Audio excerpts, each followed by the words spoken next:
போதைப் பொருட்கள் பயன்பாடே பெண்களுக்கு எதிரான குற்றங்கள் அதிகரிக்க காரணம். கடந்த காலங்களில் போதைப் பொருள் பயன்பாட்டை கண்டுகொள்ளாமல் விட்டுவிட்டதாக முதலமைச்சர் விஜய் குற்றச்சாட்டு.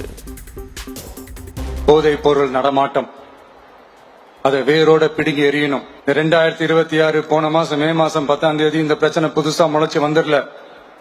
இது பல வருஷமா இருக்கிற பிரச்சனை. பல வருஷமா இதை கண்டுக்காம விட்டதுதான் அந்த வேர் இவ்வளவு ஆழமா பரவி இருக்குது.